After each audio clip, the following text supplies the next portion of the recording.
اعوذ بالله من الشیطان الرجیم بسم الله الرحمن الرحیم. ګرانو مینوالو، امزولو، مشرانو، کشرانو او خصوصا ځوانانو، السلام علیکم. وعلیکم السلام. نن څنګه چې تاسو ته معلومه ده 21 فروری ده، او دا 21 فروری چې ده نو دا په ټوله دنیا کې د مورنو ژبو دپاره خلک مناوي. په دې ورځ باندې د دنیا هر قام خپل مورنۍ ژبې ته د خپل قام پام راګرځي. نو په دې مناسبت سره زه ستاسو سره دا یو څو خبرې شریک کوم، او آغاز د خبرو د دې نه کوم چې ما خوب لیدلی نتیجه به ډېره زر وخیږي. د پښتو ویلو نه به ډېر خلک منکر وخیږي. رونو دا د یو شاعر هغه خفګان دی چې هغه د خپل شعرونو د خپل دې شعر په انداز کې څرګند کړی دی.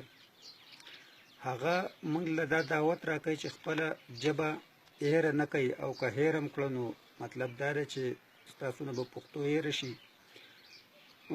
رونو پښتو زمونږ مورنۍ ژبه ده، او زمونږ په ملک کې انګریزي هم ده.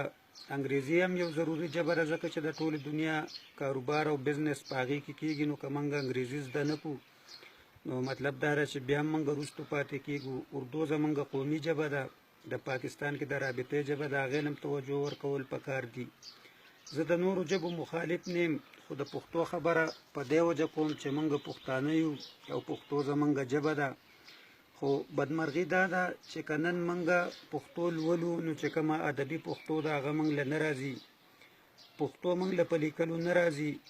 نو د شاعر دا ګیله په دې وجه کړې ده چې موږ پښتو ته شا راګرځولې ده. د دې سوشل میډیا په توسط زه ستاسو پام پښتو ته راګرځوم چې پښتو وایئ، پښتو لولئ، پښتو لیکئ، او کم از کم که هره ژبه تاسو زده کړئ خو چې د پښتون څخه خبرې کوئ نو په پښتو کې یې کوئ.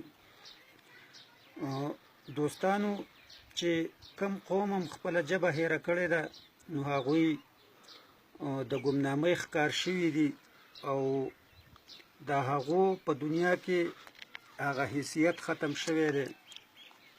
کله په دویم جنگ عظیم کې چې جاپان شکست وخوړو او هغوی بالکل تباه و برباد شو، اتحادیانو په هغو باندې پابندۍ ولګولې.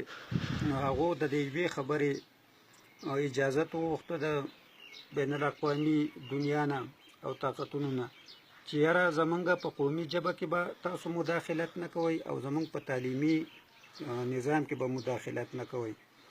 نو یوازې جاپان نه، داسې که د دنیا په هر یو ملک موږ نظر واچو، لکه په یورپ کې جرمني او فرانس دا د برطانیې ګاونډیان دي، خو هغو بیا هم خپله مورنۍ ژبه کې تعلیم حاصلوي او انګلیش له دومره توجه نه ورکوي لکه څومره چې موږ ورکړې ده.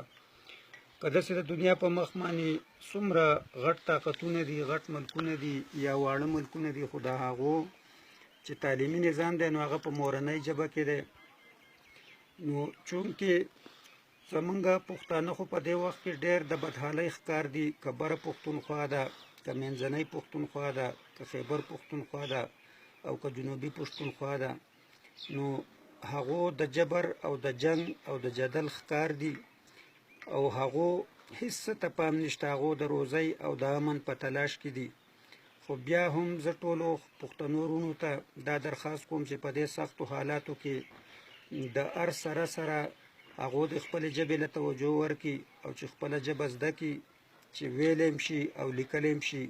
زه به خپلې خبرې په آخره کې په دې شعر باندې ختمې کړم چې ما خوب لیدلی نتیجه به ډېره زر وخیږي. د پښتو ویلو نه به ډېر خلک منکر وخیږي. پښتنو وروڼو پښتو له توجه ورکوئ، پښتو لولئ، پښتو لیکئ، هسې نه چې د دې شاعر دا شعر په حقیقت بدل نشي. والسلام. او په آخره کې زه ټولو وروڼو ته دا وایم چې دا ویډیو چا هم وکته نو هغو دې شعر کې چې ډېرو خلکو ته زمونږ دا خبرې ورسي. والسلام. یو جهان مننه.